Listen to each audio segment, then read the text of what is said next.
আসসালামু আলাইকুম ভিউয়ার্স, নাজভালা কিচেনে আপনাদের সবাইকে স্বাগত। আজকে আবারও চলে এসেছি একটি নতুন নাস্তার রেসিপি নিয়ে। নাস্তাটি দেখতে যেমন সুন্দর, খেতেও অসাধারণ। বিকেলে চায়ের সময় এই রেসিপিটা থাকলে অসাধারণ লাগবে চাটা খেতে।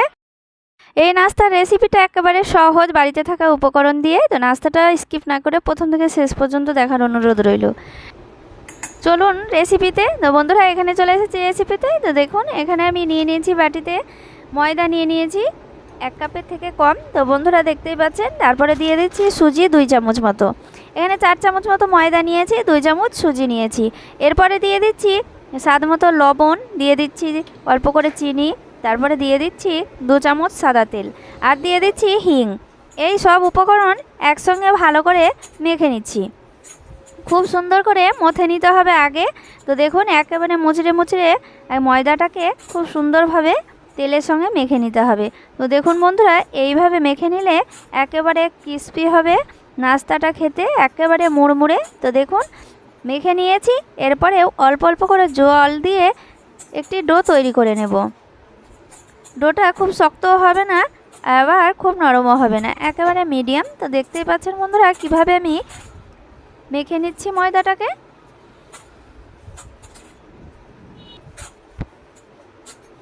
আর এই নাস্তাটা একেবারে চা বসিয়েই তৈরি করা হয়। তো দেখুন বন্ধুরা, বিকেলে চায়ের সময় এই নাস্তাটা থাকলে অসাধারণ লাগে চাটা খেতে। তো দেখুন, এবার ময়দাটাকে মাখা হয়ে গিয়েছে। এরপরে অল্প করে তেল দিয়ে দিচ্ছি, দিয়ে ঢাকা দিয়ে দিচ্ছি। আর এদিকে আমি যতক্ষণ আলু মাখছি ততক্ষণ ঢাকা দিয়ে রেখে দিচ্ছি। এখানে আমি আলু নিয়ে নিয়েছি, সেদ্ধ আলু। আলুটাকে একেবারে মোলায়েম করে নিয়েছি, দানাদার থাকবে না। তো দেখুন, একেবারে মোলায়েম করে আলুটাকে নিয়ে নিয়েছি। এরপরে দিয়ে দিচ্ছি মশলা, লঙ্কার গুঁড়ো, ধনে গুঁড়ো, জিরে গুঁড়ো, স্বাদ মতো লবণ, আর এখানে নিয়ে নিচ্ছি গরম মশলা।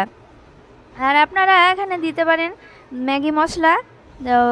এরপরে দিয়ে দিচ্ছি লেবুর পাতা, দিয়ে দিচ্ছি গন্ধরাজ লেবুর পাতা, দিলে অসাধারণ লাগে একটি সেন্ট। তো দেখুন, আপনারা এখানে ধনেপাতা কুচিও ব্যবহার করতে পারেন। এরপরে সব উপকরণ দেওয়ার পর খুব ভালো করে আলুটাকে মেখে নিচ্ছি। খুব সুন্দর একটি কালার। তো দেখুন, একেবারে সুন্দর লাগছে দেখতে। আর আলুটা এমনিতেও খাওয়া হয়, অসাধারণ লাগে খেতে। তো দেখুন, আর এখানে আমি আলুটা মেখে নিয়ে ঢাকনাটা তুলে দেখে নিচ্ছি ময়দা মেখে রাখা। এই যে আবারও ডোটাকে মথে নিচ্ছি। খুব সুন্দরভাবে ভিজে গিয়েছে। এখানে সুজি আছে, সুজিটাও খুব ভালো করে ভিজে গিয়েছে। তো এরপরে আমি দুটো লেচি কেটে নিচ্ছি। আমি বেশি নাস্তাটা তৈরি করব না। তো দেখুন, দুটোই লেচিতে কতটা নাস্তা তৈরি করা হচ্ছে। তো দেখুন বন্ধুরা, আপনারা কম বেশি এখানে তৈরি করে নিতে পারেন। এরপরে আমি বেলে নেব, রুটির মতো বড় করে বেলে নেব, নিয়ে কেটে নেব। তো দেখুন, এইভাবে 4 কোণা করে কেটে নিয়েছি। একেবারে সমান 4 কোণা করে কেটে নিয়ে মেখে রাখা আলুটাই এইভাবে দিয়ে দিচ্ছি। একেবারে পুরোটাই দিয়ে দিতে হবে। তো দেখুন বন্ধুরা, এইভাবেই দিয়ে দিয়ে দিতে হবে আলুর সেদ্ধটা। তো দেখুন কতটা সুন্দরভাবে নাস্তাটা তৈরি হচ্ছে, অসাধারণ খেতে এই নাস্তাটা।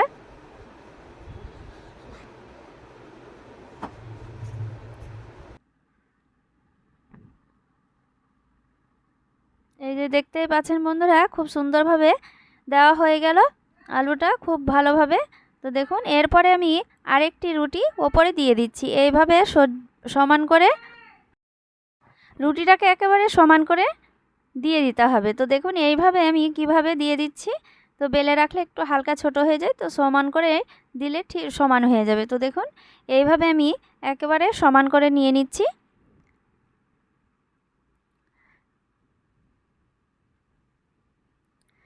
এই যে দেখতেই পাচ্ছেন বন্ধুরা, খুব সুন্দরভাবে দেওয়া হয়ে গেল। তো এইভাবে আমি একবার চাপ দিয়ে নিচ্ছি খুব ভালোভাবে। তো চাপ দিয়ে নিতে হবে। এই যে দেখতেই পাচ্ছেন, খুব ভালোভাবে দেওয়া হয়ে গিয়েছে। এরপর আমি কেটে নেব সমান করে 3 ভাগ করে নিচ্ছি।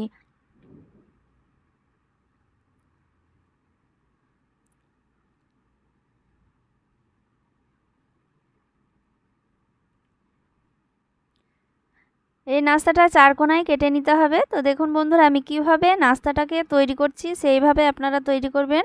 খেতে দারুণ লাগে, খেতে নাস্তাটা এমনিও খাওয়া যায় সস দিয়ে, আবার চা দিয়েও খাওয়া যায়, খুব সুন্দর খেতে। তো দেখুন বন্ধুরা কেটে নিলাম খুব সুন্দরভাবে চার কোণা করে। এই যে দেখতেই পাচ্ছেন, একটি তুলে এবার নাস্তাটাকে তৈরি করে দেখাচ্ছি। এই যে দেখুন এইভাবে এক সাইডটা দুই কোণা এইভাবে মুড়ে নিচ্ছি। আবারও এবার উল্টো দিকটা এইভাবে মুড়ে নিতে হবে। এই যে দেখুন এইভাবে মুড়ে নিয়ে এই যে তৈরি হয়ে গেল নাস্তা। কতটা সুন্দর লাগছে দেখতে, একেবারে কামরাঙার মতো। তো দেখুন এইভাবে আমি নাস্তাগুলোকে তৈরি করে নিচ্ছি। তো দেখুন আরেকটি দেখাচ্ছি। এই যে দেখতেই পাচ্ছেন বন্ধুরা এইভাবেই।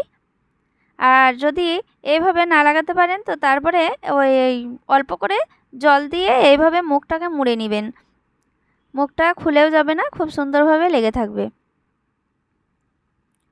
ওপর সাইডটাই শুধু জল দিয়ে মুড়ে নিতে হবে, ভেতরটা দেওয়ার দরকার নেই। তো আপনাদেরকে দিয়ে দেখাচ্ছি। তো দেখুন খুব সুন্দরভাবে মুড়ে নিতে হবে। এই যে দেখুন নাস্তাটা খুব সুন্দর দেখতে, কিন্তু দারুণ।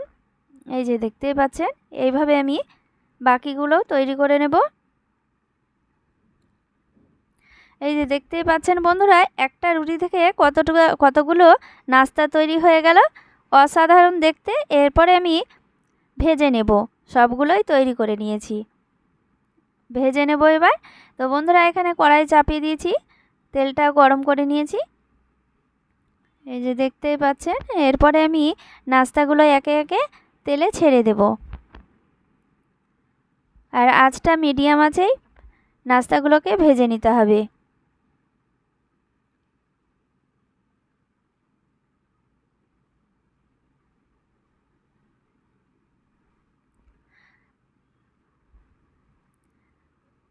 নাস্তাগুলো দিয়ে এইভাবে হালকা একবার নাড়াচাড়া করে নিচ্ছি। বেশি নাড়াচাড়া করে নেওয়া যাবে না, বেশি নাড়াচাড়া করে নিলে আলুগুলো বের হয়ে যাবে। তো বন্ধুরা দেখতেই পাচ্ছেন খুব সুন্দরভাবে ভাজা হয়ে গিয়েছে।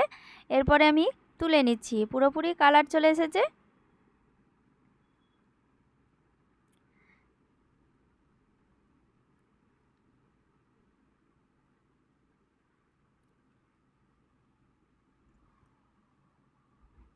নাস্তাগুলো দেখতে অসাধারণ, তো খেতেও অসাধারণ। বন্ধুরা দেখুন এইভাবেই তুলে নিলাম। তো এইভাবে একইভাবেই আবারও বাকিগুলো তেলে ছেড়ে দিচ্ছি। ওই একইভাবে আবারও ভেজে নিচ্ছি। তো দেখুন বন্ধুরা নাস্তাটা কত অল্প সময়ে নাস্তাটা রেডি হয়ে গেল, কতটা কম সময়ে আর একেবারে ঘরোয়া উপকরণ দিয়ে রেসিপিটা তৈরি হয়ে গেল। এই যে দেখতেই পাচ্ছেন বাকিগুলোও ভেজে নিয়েছি। তো দেখতেই পাচ্ছেন বন্ধুরা নাস্তাটা রেডি হয়ে গেল, অসাধারণ খেতে এই নাস্তাটা, একেবারে মুড়মুড়ে আর চা দিয়ে অসাধারণ লাগে। আর ছোট বাচ্চারা তো সস দিয়ে তো খুব পছন্দ করে। তো বন্ধুরা দেখুন রেডি হয়ে গেল এই নাস্তার রেসিপি, অসাধারণ খেতে। এই নাস্তাটি দেখতে যেমন সুন্দর খেতেও অসাধারণ। তো দেখুন লাল চা দিয়ে অসাধারণ লাগে খেতে বন্ধুরা। তো আপনারা বাড়িতে অবশ্যই তৈরি করবেন। আর রেসিপিটা ভালো লাগলে লাইক কমেন্ট শেয়ার করবেন। সবাই ভালো থাকেন, ধন্যবাদ।